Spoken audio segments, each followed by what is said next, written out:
ça se met ici, là. Voilà, c'est le contact. D'accord.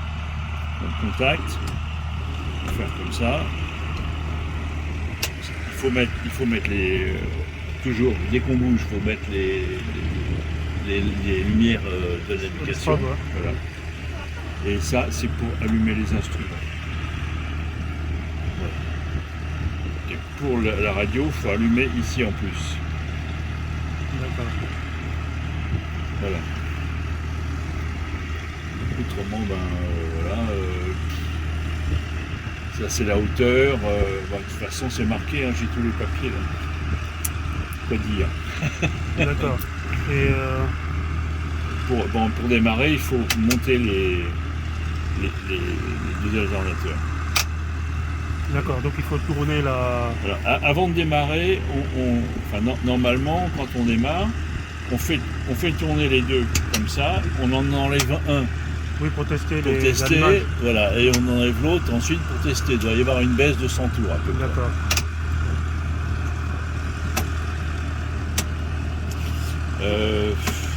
Et là, ce que j'ai pas vu avec votre genou, c'était ça en fait. Là, alors, là, ça c'est les instruments, c'est-à-dire le tableau de bord. Là, il y a une pompe électrique, une deuxième pompe électrique de secours. Il n'y a pas de pompe mécanique dessus. C'est deux pompes électriques. Donc il y en a une qui marche en permanence. Et les pompes, c'est quoi? C'est pour c'est l'alimentation en essence. D'accord. J'en ai jamais eu besoin. De la deuxième? De la deuxième. J'en ai jamais eu besoin. Il y en a qui la mettent des fois pour le démarrage. Moi, je m'en suis jamais servi. Voilà. Instrumentation light et spotlight, c'est le petit spot qui est devant pour l'atterrissage, ou plutôt pour être vu quand on arrive sur un aérodrome. À gauche, tout à gauche. Voilà, tout à gauche, c'est le petit spot qui est devant. Ça, c'est les lampes sur les côtés, là, rouge et bleu et vert. D'accord. Voilà, ça c'est pour lancer. Ah oui, et le trim, comment ça marche? Alors le trim, c'est simple.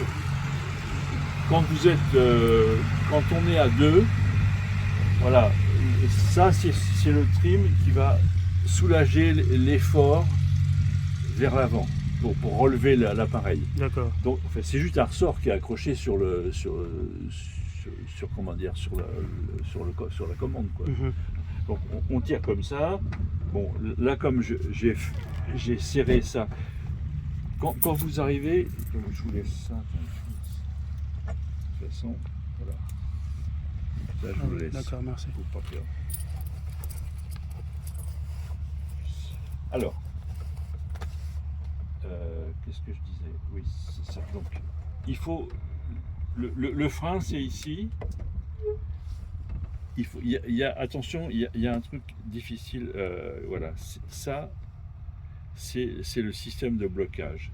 Mais il y a deux crans possibles. Voilà. Premier cran, ici, on le voit. Il y a deux petits crans. Là. Et un deuxième quand on pousse très fort. On n'a pas besoin d'aller jusque là. Mais si par hasard ici, ça c'est grippé. D'accord. Ou si on a malheureusement mis la sangle dessus, là on peut plus fermer, on peut plus freiner. D'accord. C'est fait pour bloquer le levier. Donc il faut faire vachement attention. Déjà à ce qui reste pas coincé comme ça. Et à ne pas mettre la sangle dessus. C'est pour ça que moi j'ai mis le petit circlips ici, de façon à mettre la sangle entre les deux. Voilà, mon instructeur il la mettait là. Ah oui, d'accord. Et c'est comme ça que je me suis fait avoir et que j'ai pété un rotor. Ah oui. Parce que je suis arrivé dans la porte du hangar et quand j'ai voulu freiner. D'accord. Voilà. Grosso modo, ça c'est l'essentiel des recommandations. Oui, et donc, parce que dans celui-là, il n'y a pas de contour rotor. Voilà. Non. D'accord. Enfin, il y en a un, il ne marche plus. D'accord. Il y a le fil et tout, mais moi, à mon avis, il faudra le faire vérifier ou peut-être le changer, mettre un nouveau. Parce que j'en ai vu, ce modèle, enfin ça c'est le truc avec les contrôles, enfin tous les moteurs, toutes les indications moteurs, et c'est dans celui-là qu'il y a le contour. Oui, D'accord. Oui, c'est ça, il est là. Mm. Et ici, on a le nombre d'heures fonctionne, mais on a le nombre d'heures de la machine ici, Oui, j'ai vu. Ouais. et puis la durée du vol Mhm. s'installe là. Mais moi, j'ai mon petit, je vous laisse le petit chronomètre là. Ah oui. Ça, c'est la pile, elle dure 2 ans, 3 ans. Ah, c'est gentil, ok. Ça. Comme ça, vous appuyez là-dessus, vous savez où vous en êtes. L'essence, bon bah c'est pas compliqué. De toute façon, on regarde le niveau sur le Derrière. ici là Ah ouais, derrière. Oui, il y a des. Voilà. Donc là on est à 40 litres. Donc j'ai mis voilà, j'ai bouffé 35 litres pour faire 1 heure 3 quarts. 35 litres, 1 3 quarts, d'accord. Mais là la température était bonne pour le vol, parce que quand il fait plus froid, on consomme moins.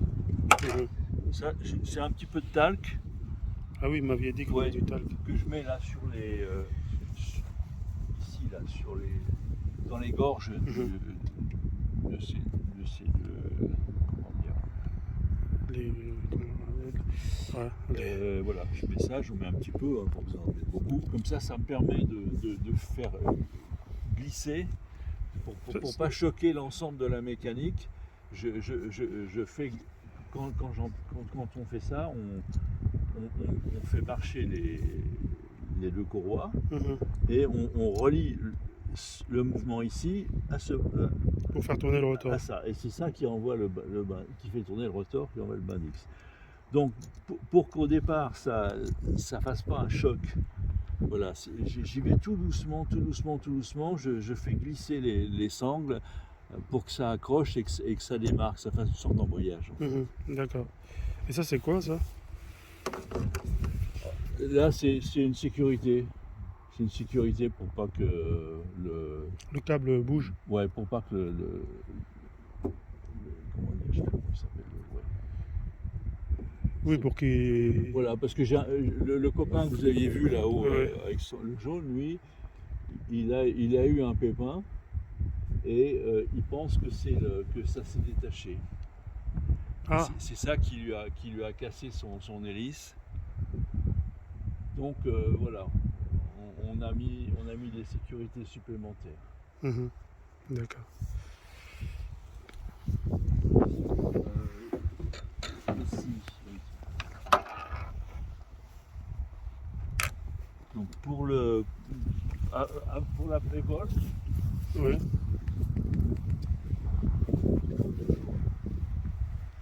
regardez avant de partir. Donc ça c'est des quarts de tour. Des quarts de tour. Ouais, c'est un peu chiant parce que faut trouver le trou à chaque fois.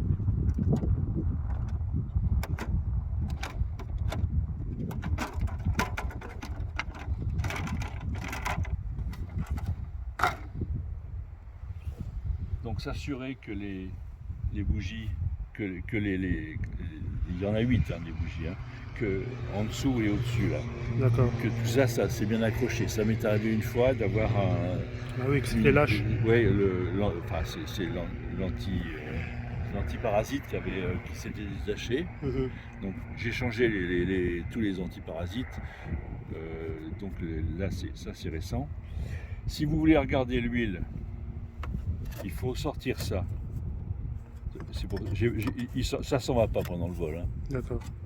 Et voilà, on regarde ici. On regarde là. On voit que là on est au minimum. Mais bon, en fait, quand il est au minimum là, vu la position de la réserve d'huile, en fait, il est plus qu'au minimum quand il est là. D'accord. On n'a pas besoin d'en mettre jusqu'en haut, on peut le mettre là. Après, il faut le remettre dans le trou.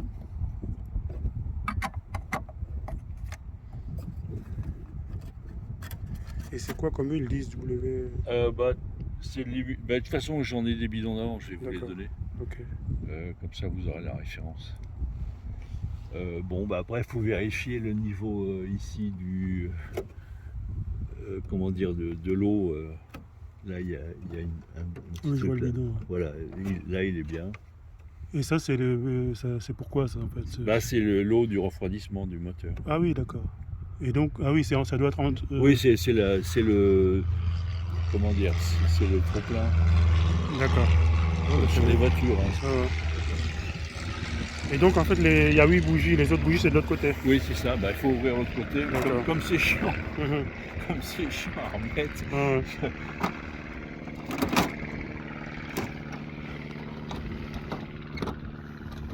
Voilà. Alors, on peut trouver le trou en mettant le doigt derrière. Ouais, comme ça, c'est pour amorcer. Voilà. C'est parce qu'il faut que ça rentre dans le trou. Normalement, il faut se mettre un peu vers là. Oh, putain, c'est chiant. C'est très chiant. J'avais autre chose avant qui me cassait les pieds aussi parce qu'il fallait une demi-heure. Bon, ça c'est un peu costaud. C'est un coup à prendre. Ouais, c'est un peu. Voilà, ça y est, je l'ai trouvé. Voilà, c'est bloqué. Après, une fois qu'on en a un dans l'axe, voilà. Là, je suis venu avec le GPS de SDVFR. Ah oui. Je l'ai posé là-dessus, comme ça. Et je l'avais donc sur le genou. D'accord. Et là, en moyenne, vous avez volé à quelle hauteur? Là, j'ai tout fait à 1000 pieds. 1000 pieds. Je suis passé en dessous de la couche parce que à 1200, des fois, j'étais déjà dans le brouillard. Ah oui.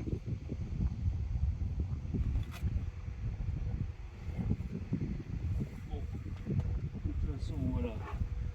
Je vous laisse le GPS qui fonctionne, Super. qui est pas d'une grosse précision, mais enfin, voilà, on a les trucs.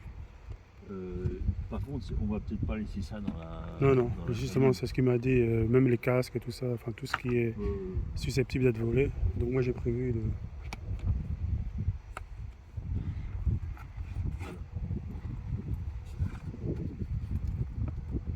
Vous avez des casques ou pas? Non. Donc, je vous donne les miens. Non, j'ai pas de casque. Ça, c'est les plus chers. Ah, bah, C'est 1000 merci. euros. 1000 Ah euros ouais. pièce. Ah, punaise. Même un peu plus maintenant. C'est quoi, c'est un réducteur de... Ouais, puis on peut avoir le téléphone avec. De toute façon, je vous laisse le manuel.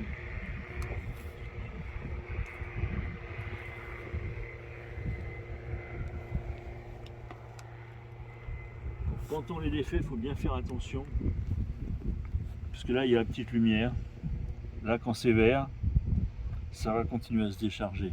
Ah oui, Donc il faut bien appuyer ici longtemps jusqu'au moment où ça s'éteint. d'accord, pour pas avoir de surprise. Voilà, et les deux piles se mettent ici. Et j'ai toujours des piles d'avance là dans le vide-poche. D'accord. Je vous laisse les piles. Ah, super. Ah oui, un truc. Je vous laisse ça aussi. Ces boulons-là, c'est les boulons nil stop. Si vous avez besoin de démonter votre rotor pour déplacer l'appareil sur une remorque ou je sais pas quoi, ou si vous voulez régler quelque chose, quand on défait un boulon nil stop, on ne le remet pas, on en met un neuf. D'accord. C'est pareil pour les... voilà, c'est les mêmes que pour les commandes là. D'accord. Si un jour vous faites un entretien ou quoi que ce soit, ou changez une pièce, vous avez les boulons neufs. D'accord, merci.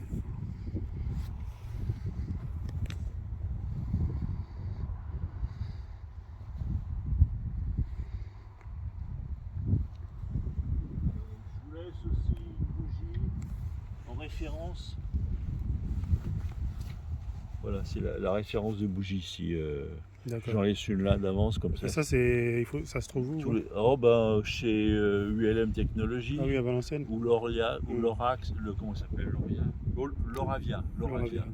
D'accord.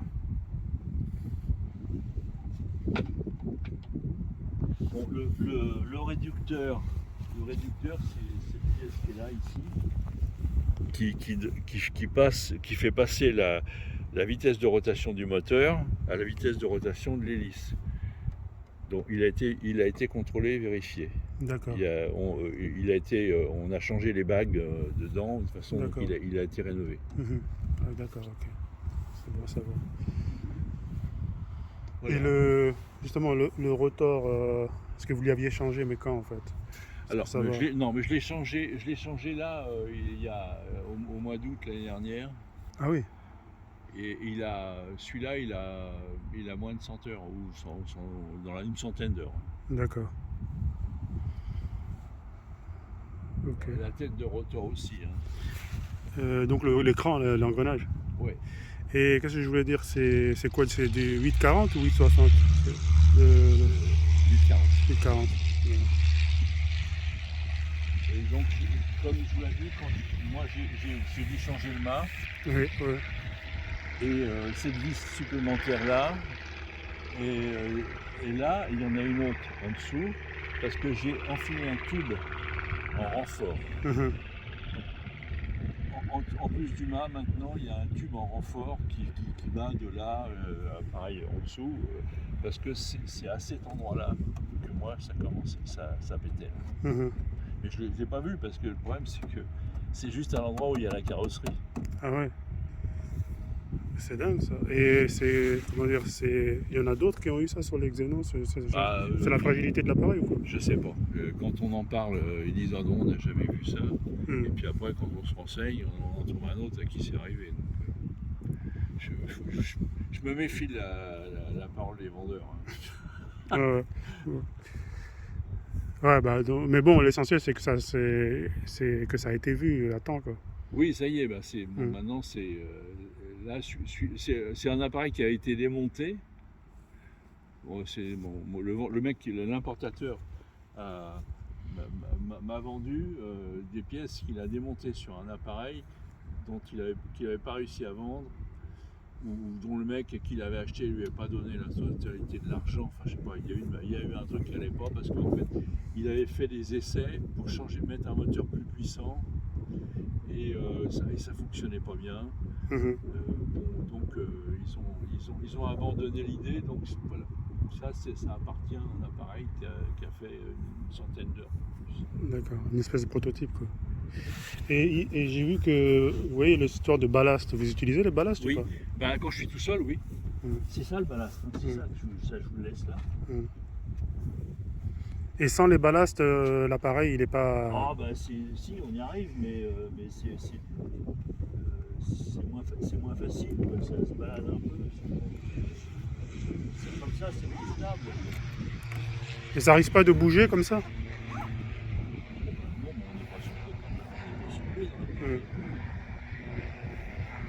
Sauf que de toute façon, il y a une petite cordelette devant.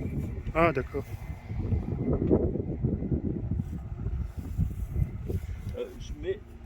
Je mets ce petit fil là dans la sonde pitot, pour pas qu'il y ait des mouches qui s'installent et qui fassent un nid. Je mets comme ça. D'accord. Donc ça c'est la radio. Ça c'est l'antenne de la radio. Et ça c'est ce qui remplace la bille. Oui. En fait, il y a à la fois un brin de laine et une bille, j'ai vu. Oui. La brin de laine, c'est le truc de secours. Hein. Mais en fait, c'est aussi simple de regarder le brin de laine que de regarder la bille. Après, moi, je suis habitué aux deux, donc. Ouais,